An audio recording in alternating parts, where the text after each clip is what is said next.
Futbol Americas rolling on here on ESPN+. All right, Herc, time to make some history. Our first ever guest here on Futbol Americas, and we couldn't have done better. She is a former Olympic, she's a current Olympic and World Cup champion. Woo! Julie Foudy in the house. Yes! Julie, can you believe they gave us a show? Hey, I know. Congratulations. No, I cannot. Yes, of course I can. Congratulations, you two. That's awesome. I can't. You sound really I'm glad good you with can, all your Julie, 'cause rolled I can't. R's.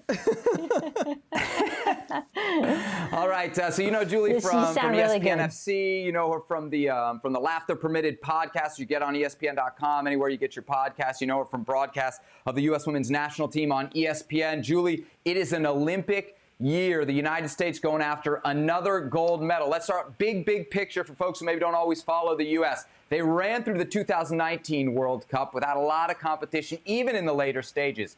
Are they huge favorites to win gold this summer in the Olympics, or are they slight favorites for you?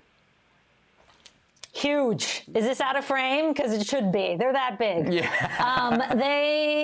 And especially since this year off, honestly. I mean, the big challenge is, of course, winning a World Cup.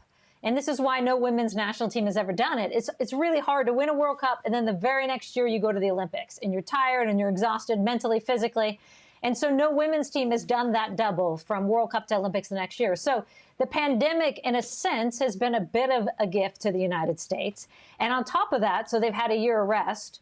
On top of that, they are deeper than any other team out there. And so the way the Olympics is set up, you only can bring a roster of 18. You're playing with only 2 days rest between games. It's a much tighter schedule than you have at the World Cup, a much smaller roster.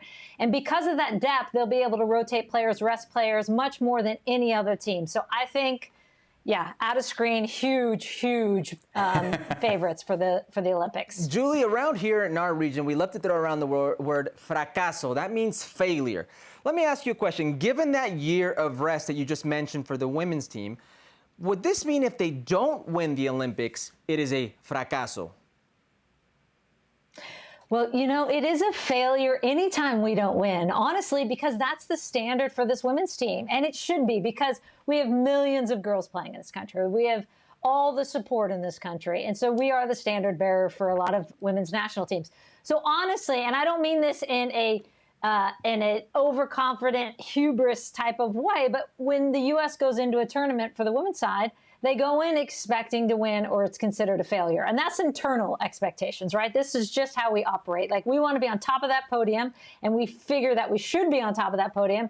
And if we don't, then it's a failure. So, yes, I think with the rest, with the given depth of this team, I think they would say not winning the Olympics is a failure. Well, then who would be the biggest threat to the U.S. women's national team at the Olympics?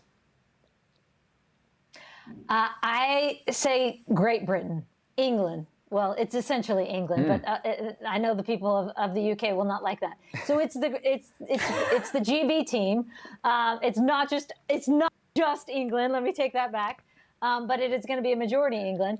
But they have the depth to somewhat rival the United States. They also have a league, of course, with their Women's Super League that's been playing. So they have the games. They've been training. We've seen how good their clubs are.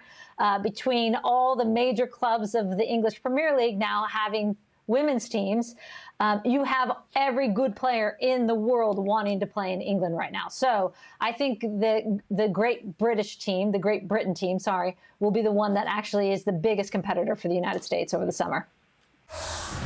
Well, thank you very much for watching ESPN on YouTube. For more sports highlights and analysis, be sure to download the ESPN app. And for live streaming, premium content, and let's not forget as well, ESPN FC 7 days a week. Subscribe to ESPN+.